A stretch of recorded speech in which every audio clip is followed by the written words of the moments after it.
ہو گیا تھا۔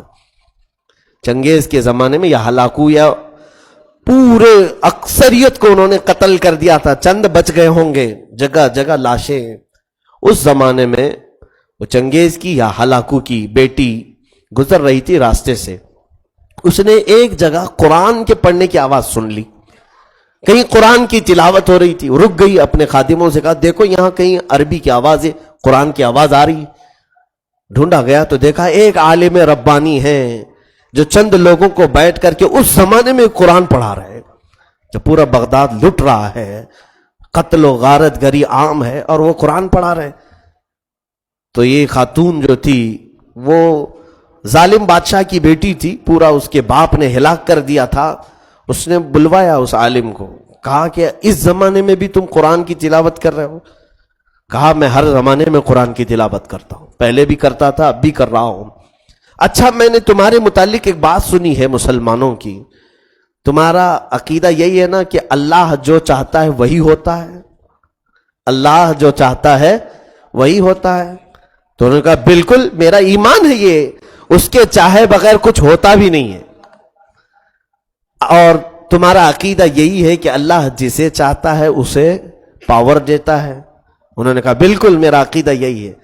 کہا تو پھر ہمارے اوپر یقین کیوں نہیں کر لیتے کہ اللہ جو چاہتا ہے وہی ہوتا ہے؟ تو ہم کو چاہا ہے اللہ، اس لیے آج ہم حکومت میں ہیں۔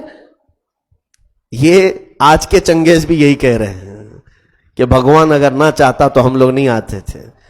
کبھی کبھار کیوں چاہتا ہے یہ بھی سن لو۔ اس عالم ربانی نے بہت پیارا جواب ارشاد فرمایا، کہا بالکل تو صحیح کہہ رہی ہے۔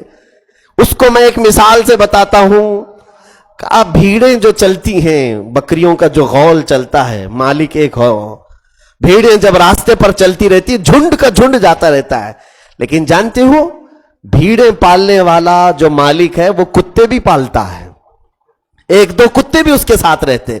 بھیڑوں کے ساتھ کتوں کا کیا کام ہے؟ کتے کیوں رہتے ہیں؟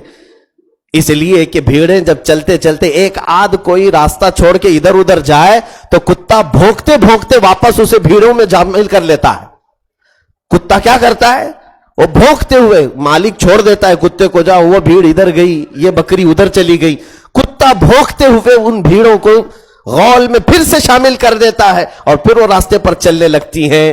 اس عالم ربانی نے فرمایا یقیناً ہم امت مصطفیٰ بھولی بھیڑیں ہیں، جب صراط مستقیم سے ادھر ادھر ہٹتے ہیں اللہ تم جیسے کتوں کو ہم پر بھیجتا ہے تاکہ تم بھونک کر کے پھر سے ہمیں صراط مستقیم پر لے آؤ۔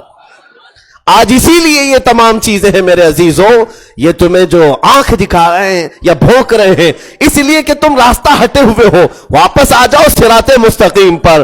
اللہ کے حبیب کا راستہ چھوڑ کر کوئی عزت ہماری نہیں ہے۔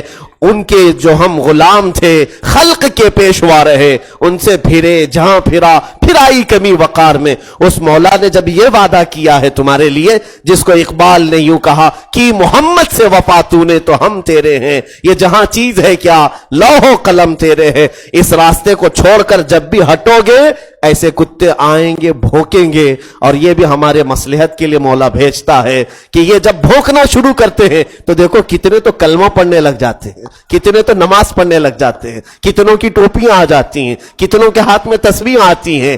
حق ہے میرے مولا، تو تیرا ہر کام حکمت میں ہے، ہر کام تیرا حکمت سے بھرا ہوا ہے۔ اللہ